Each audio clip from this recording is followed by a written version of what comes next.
¡Hey! Muy buenas a todos, guapísimos, aquí Vegeta777 en un vídeo un tanto especial. Ya sabéis que no suelo hacer vídeos con mi cara, pero consideraba necesario hacer este vídeo. Anemias.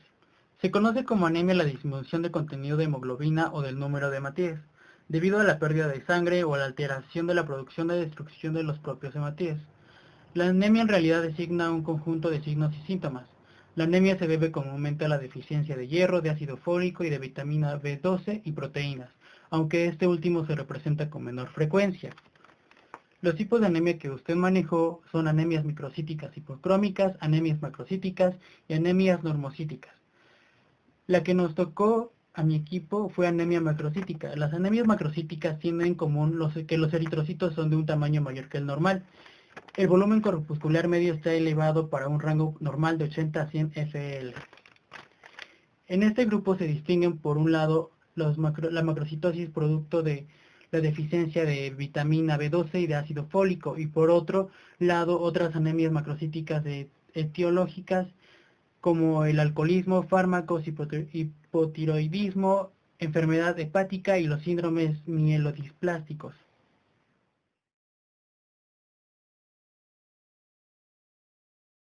La anemia es la disminución de la hemoglobina en los eritrocitos.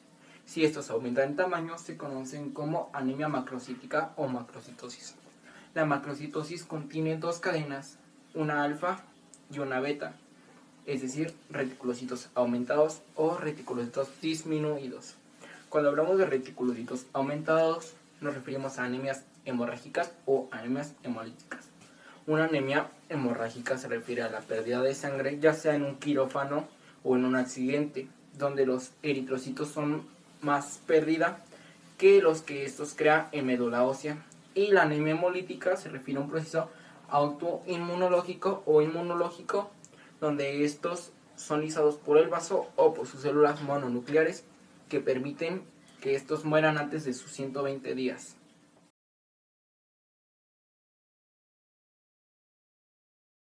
Eritropoyética congénita, o también conocida con las siglas de ADC. Son grupos de trastornos hereditarios de la hematopoiesis y se caracteriza por una anemia refractaria. ¿Qué quiere decir una anemia refractaria? Que algunas veces es severa y que usualmente es de forma macrocítica. Se clasifica en dos grupos. El primero suele asociarse a dimorfias que afectan de forma particular a los dedos. La 2 se transmite por herencia autosómica y se caracteriza por la presencia de eritroblastos binucleados y el resto de reticuloendoplasmáticos. El siguiente tema es síndrome mielodiplástico. Son grupos de trastornos clonales de la célula primordiales hematopoyéticas caracterizadas por defectos de maduración, conservación de atopenia, médula ósea hipernuclear. Se clasifican en RA, RARS, RCM, RS, RAED1, RAE2 y 5Q. Los signos y síntomas de esta enfermedad son anemia, cansancio, debilidad, disnea, palidez y aparición gradual. Esta enfermedad también se caracteriza por macrocitosis, plaquetas sin granulaciones, neutrófilos con cuerpos de Tondle, mieloblastos periféricos y leucocitos normales o bajos. El síndrome de Down es un trastorno cromosómico que incluye una combinación de defectos congénitos, entre ellos cierto grado de retraso mental. Los factores de riesgo son mujeres mayores de 35 años y hombres mayores de 50 años. La anemia de Black-Van-Diamond es una enfermedad hereditaria de la sangre en la que la médula ósea no funciona bien para producir células sanguíneas. Se caracteriza por aplasia pura de glóbulos rojos y malformaciones físicas en todos los pacientes. Esta es causada por mutaciones que afectan genes que codifican para proteínas ribosomales. Afecta de 1 a 4 personas por millón afecta en todas las edades y ambos sexos y tiene mayor incidencia en Asia. Se observa en los primeros 2 años de vida por complicaciones hematológicas. Esta consiste en una anemia generalmente macrocítica con niveles normales de leucocitos y plaquetas. Hay un retraso en el crecimiento en el 30% de los afectados y un 50% con malformaciones congénitas como pulgares deformes, malformaciones craneofaciales, cardíacas y urogenitales, así como tez pálida y dificultad para alimentarse. Los criterios de diagnóstico del DBA son edad menor de 1 año, anemia macrocítica sin citopenias significantes, reticulocitopenia, celularidad normal con escasez de precursores eritroides. El diagnóstico diferencial incluye aplasia eritrocitaria pura asociada a infecciones víricas. El DBA de inicio o diagnóstico tardío, la anemia puede presentar cambios megaloblásticos. El tratamiento va acorde a la edad y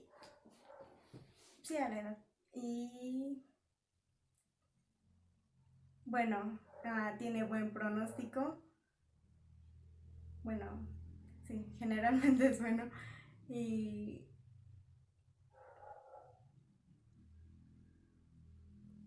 depende de la edad y los cuidados que se tenga al paciente y la respuesta que tenga al tratamiento.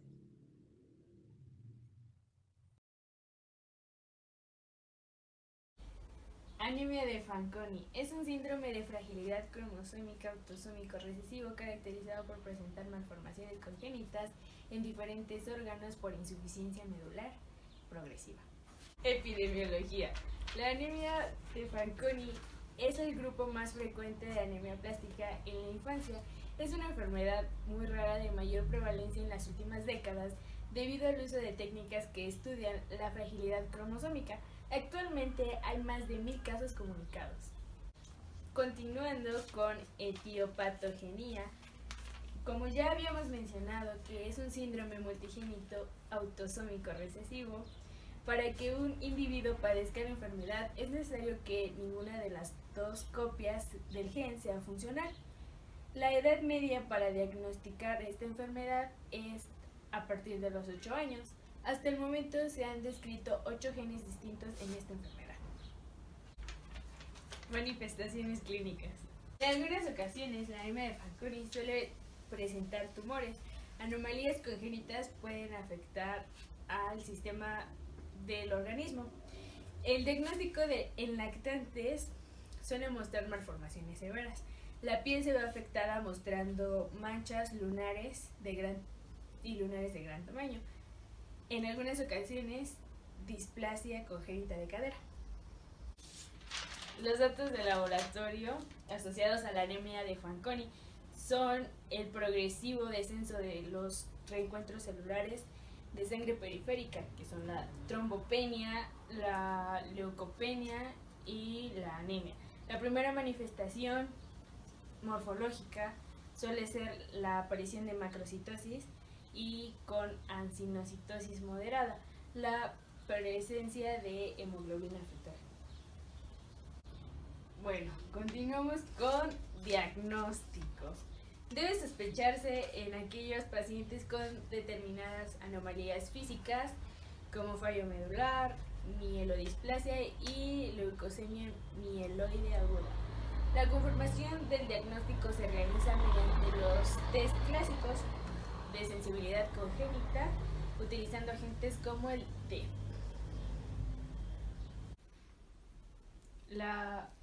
Continuando con el diagnóstico diferencial, la anemia de Fanconi es la causa genética más frecuente de fallo medular.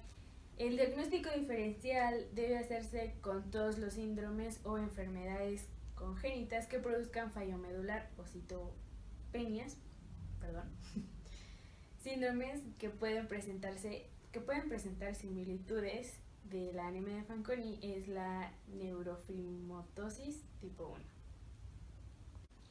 Bueno, y para culminar con esto, en el tratamiento de la anemia de Fanconi tiene como objetivo pues conseguir la máxima supervivencia en las mejores condiciones clínicas posibles.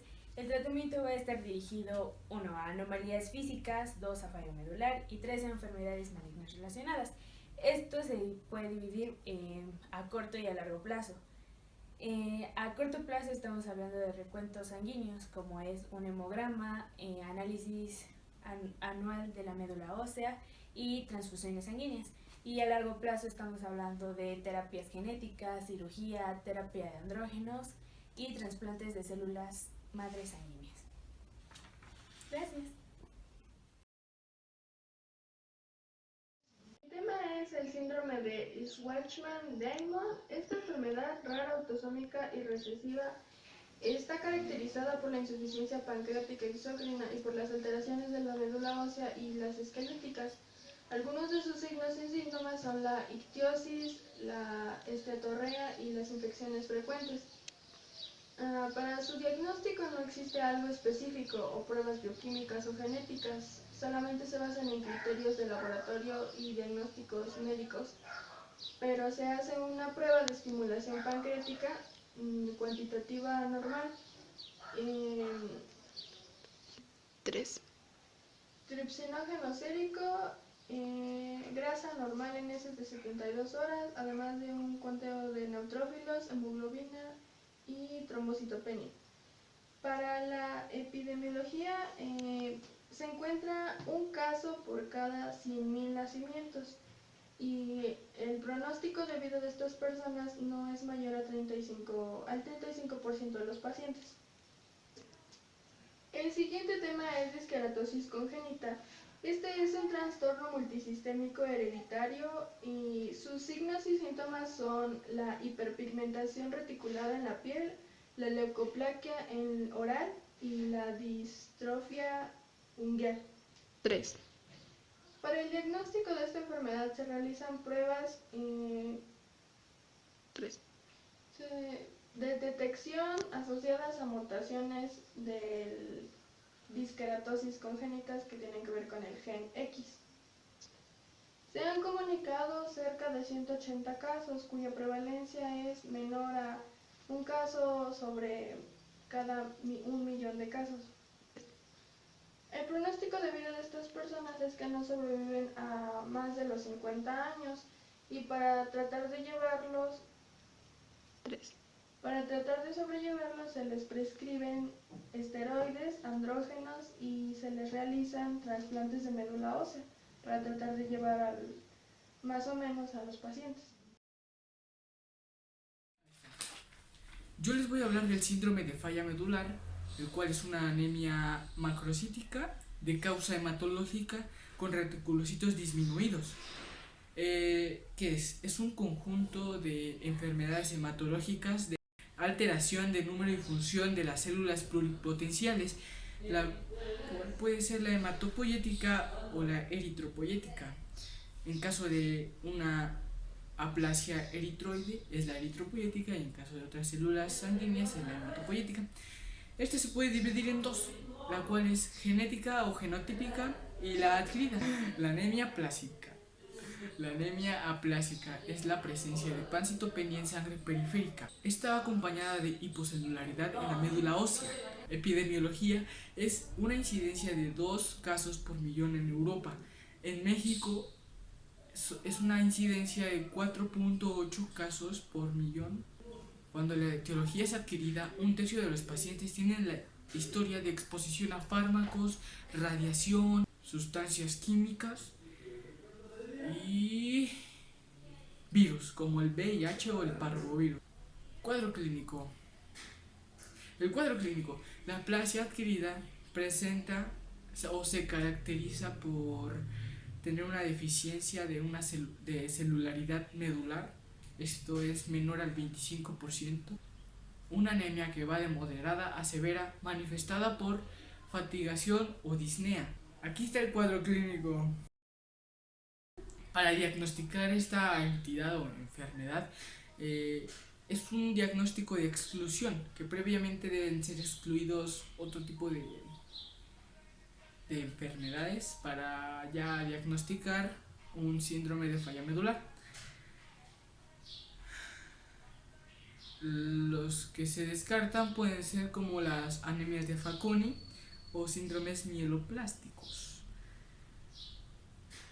Para diagnosticarlo igual se hace una biopsia de médula ósea y ya. Y una biometría hemática. Tratamiento. No es cierto. Manifestaciones. Unas manifestaciones secundarias pueden ser hemorragias secundarias, así como puede ser un sangrado espontáneo por falta de plaquetas, que son células que produce la médula ósea. Fatiga, palidez, molestias cardiovasculares, fiebre, ulceración en mucosas, infecciones por neutropenias, ya que uno de estos tratamientos es hacer una inmunosuprimir a un paciente para, pues ya sabes, para tratarlo. Aunque el tratamiento más eficaz es un trasplante de médula ósea. ¿Qué es la leucemia aguda?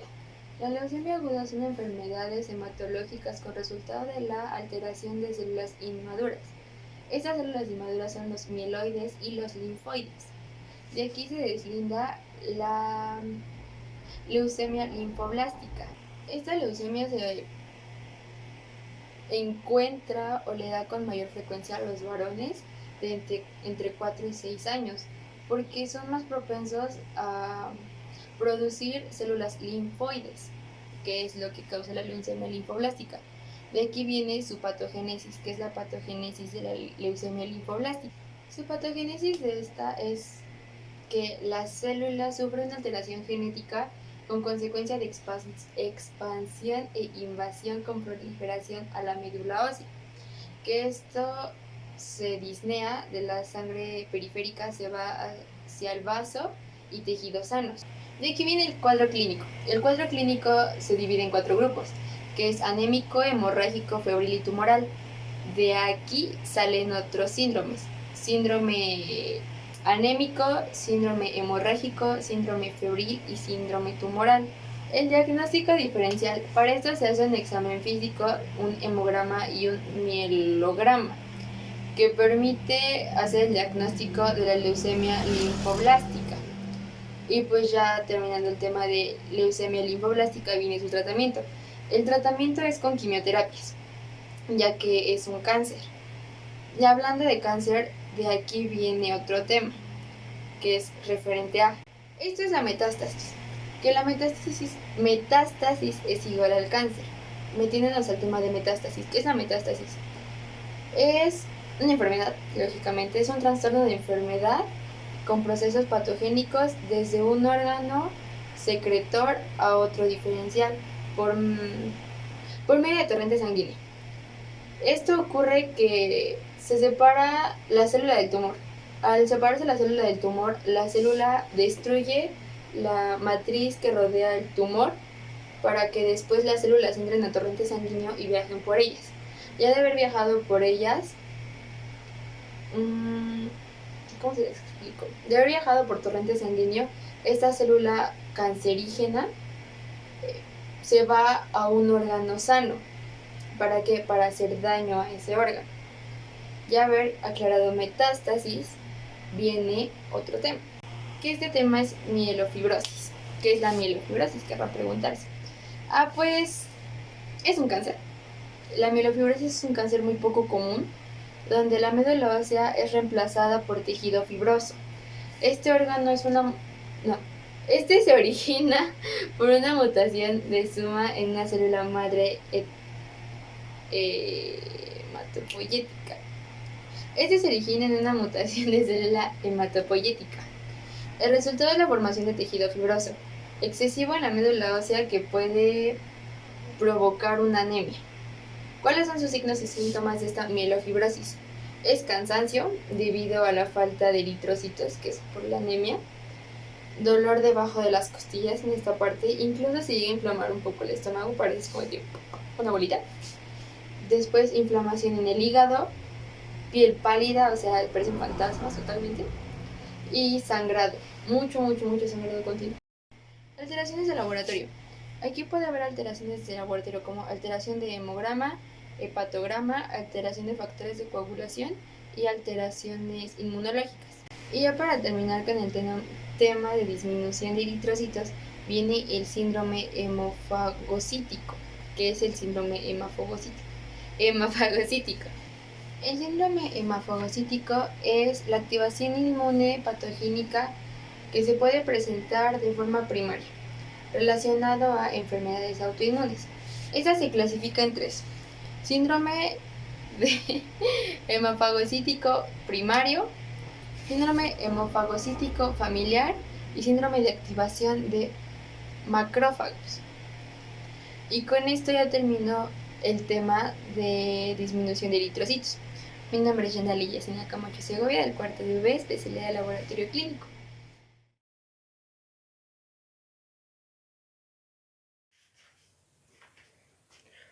Bueno, ¿qué tal? Mi nombre es Omar Martínez y el día de hoy le voy a explicar sobre las anemias por causas debido a una hemorragia, el cual yo creo que es un tema muy fácil, es muy sencillo y muy corto, diría yo, debido a que en este tema no hay tantas patologías, debido a que su causa de anemia es por una hemorragia. Entonces ya tenemos muy claro el concepto de anemia y el de hemorragia, por lo que nada más vamos a pasar a decir que pues obviamente cuando se tiene una hemorragia se pierden muchísimas cantidades de hemáticas y de hemoglobina, lo que arroja en una anemia. ¿Qué es lo que pasa a continuación? La respuesta del cuerpo propio es cuando la eritropoyetina se da cuenta de esto y dice, ok, voy a mandar la señal a médula ósea para que me envíe más eritrocitos a la sangre periférica. Y entonces la médula ósea lleva a cabo Hiperestrenismo. El hiperestrenismo es un vaso. El vaso es un órgano que ayuda a filtrar las células dañadas del flujo sanguíneo. Si el vaso es demasiado activo, filtra células viejas y dañadas del flujo sanguíneo.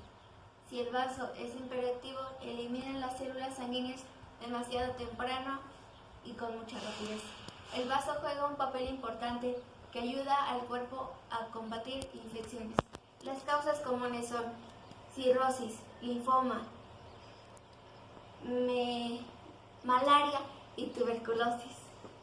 Pronóstico. El pronóstico depende de la causa subyacente y de la progresión de la enfermedad.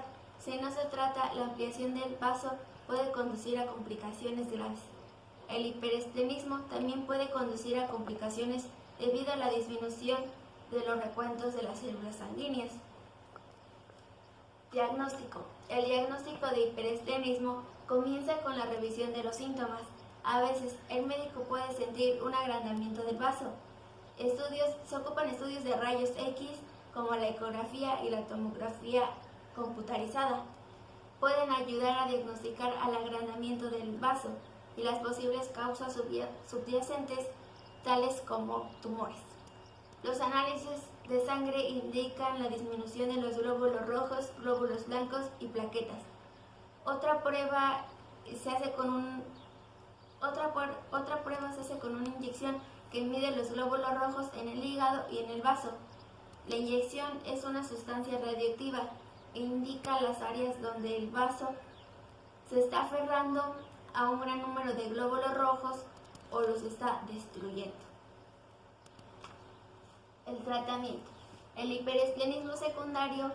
La enfermedad debe de ser tratada para evitar una mayor destrucción de las células sanguíneas y la posible ampliación del vaso.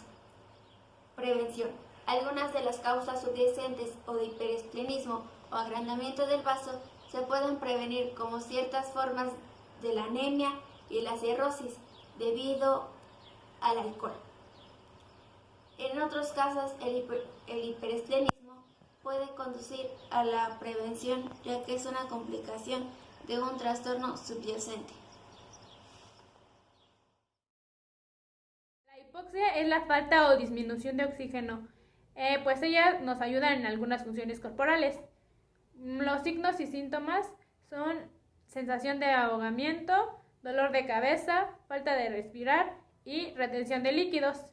La hipoxia se debe a una alteración deficiente de oxígeno atmosférico en la sangre.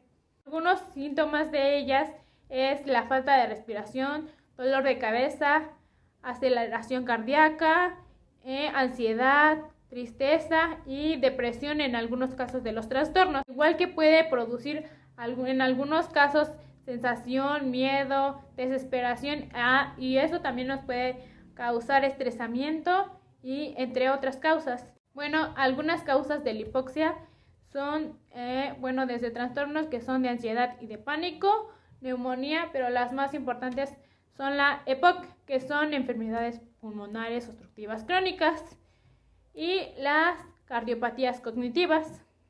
La EPOC son enfermedades pulmonares obstructivas crónicas. Esto se refiere a problemas o malos funcionamientos en las estructuras del corazón.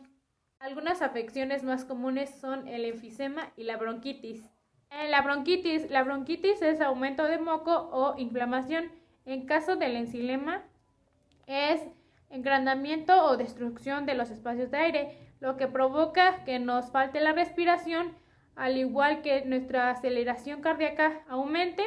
Algunos otros síntomas es la enfisema, que es tos constante, y pues la falta de respiración, en algunos casos ansiedad. El tratamiento pueden ser inhaladores de rescate o los esteroides, que pueden ser vía oral o inhalados. Estos nos ayudan a sintetizar los síntomas y minimizar los daños. Los síntomas incluyen sibilancia, tos seca y dificultad para respirar.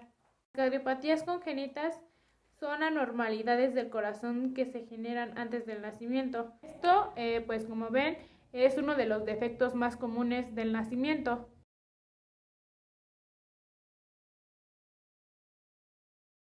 Yo le voy a explicar el tema de anemia macrocítica secundaria, deficiencia de ácido fólico y vitamina B12. Una de las causas más frecuentes de esta deficiencia es la megaloblastosis hidrosolubles. Dentro de distintas funciones generales del metabolismo, la vitamina B12 es un cofactor esencial en la síntesis de ADN y ARN. Esta se manifiesta en los órganos altos con recambio celular, que es la médula ósea y el sistema nervioso central. Y la deficiencia de cobalamina es responsable de alteraciones hematológicas, neurológicas, neurocognitivas y neuropsiquiátricas. Una de las causas no hematológicas más frecuentes de anemias macrocíticas con reticulocitopenia son drogas, alcohol, que son causas adquiridas. En el caso de las causas por drogas, dice que los fármacos pueden interferir directa o indirectamente en la síntesis del ADN en la fase S del ciclo celular, induciendo apoptosis. El tratamiento de VIH reversa estabudina, lamivudina y sodobudina. Otros fármacos que afectan el metabolismo del ácido fólico son 5-fluorouracilo, pirimetamina, trimetroprima, sulfametosazol, pentamidina y fenitoínas. En el caso por causa de alcohol, dice que es la causa que con mayor frecuencia se asocia a macrocitosis. El consumo de alcohol se está asociando frecuentemente con otros factores como la desnutrición y la enfermedad hepática concomitante. La anemia es un factor pronóstico adverso en pacientes con enfermedad hepática y alto consumo de alcohol, ya que se asocia con mayor mortalidad.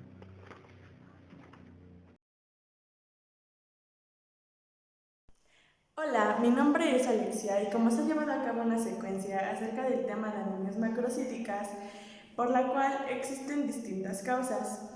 El día de hoy yo voy a platicarles acerca de una, que son los pacientes con hipotiroidismo. Y se preguntarán, ¿qué es el hipotiroidismo? Bueno, es una enfermedad con actividad disminuida en las glándulas tiroides.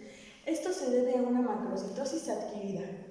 Y para obtener un diagnóstico exacto, se debe tener en cuenta que hay un proceso, el cual comienza con un diagnóstico diferencial, que es el procedimiento por el cual se determina cierta enfermedad.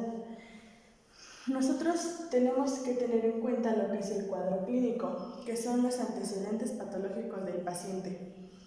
Pero también tenemos lo que son las pruebas complementarias, que analíticamente es la disminución de reticulocitos o el aumento de reticulocitos. Cuando se tiene un TSH disminuido, es porque un paciente tiene hipotiroidismo. Y bueno, la prueba del TSH es un análisis de sangre que mide los niveles de la hormona. Las tiroides es una hormona pequeña que se encuentra situada muy cerca de la garganta. Y esta hormona es la que se encarga de regular la manera en la que el cuerpo distribuye la energía. Y bueno, esta hormona se llama triiodotironina. Esta es necesaria para la reducción del tamaño del eritroblasto durante el estadio de diferenciación terminal en la eritropoiesis. Esta deficiencia produce macrocitosis. Un síntoma muy común en pacientes con hipotiroidismo es el agrandamiento de la glándula tiroides, como se muestra aquí en la imagen. Y bueno, cuando se tiene una hiperfunción tiroidea, la enfermedad más común se llama Graves-Basedow. Esta es en un 70% en mujeres entre una edad entre los 30 y los 50 años. Esta enfermedad es autoinmune porque produce anticuerpos antirreceptores TSH. La segunda enfermedad se llama fenómeno de Joe-Basedow. Esta se encarga, es una sobrecarga de yodo. Y bueno, los pacientes con hipotiroidismo se les asocia más a una anemia hiporregenerativa. Esto suele ser acompañada de una ferropenia o una megaloblastosis. Y esto se debe a una mala absorción de la vitamina B12 y de hierro. Y bueno, como se sabe que para toda enfermedad se necesita de un tratamiento o por lo menos de un control, en este caso los pacientes con hipotiroidismo sí tienen un tratamiento general más un tratamiento específico según sean las causas. Alejandra Martínez Chávez y voy a presentarles hepatopatía en macrocitosis. ¿Qué es la hepatopatía? Es una enfermedad hepática producida por el consumo excesivo del alcohol. De esta hay 3 tipos: esteatosis hepática alcohólica, hepatitis alcohólica y cirrosis etílica. De esta enfermedad es de causa no hematológica, de reticulocitos disminuidos y de evaluación de la médula ósea no megaloblástica. Para su diagnóstico, primero se debe de realizar una anamnesis detallada, que es pedirle al paciente todos sus informes acerca de si su familia ha tenido alguna enfermedad o hepatitis. Después, un informe sobre los hábitos tóxicos, determinación analítica de función hepática y, si es necesario, los marcadores de consumo de alcohol. Algunos síntomas en general de todos estos tipos es el cansancio, ictericia y ascitis. El tratamiento, no hay como medicamento o específicamente algo, sino que solamente es la supresión o el abandono del alcohol.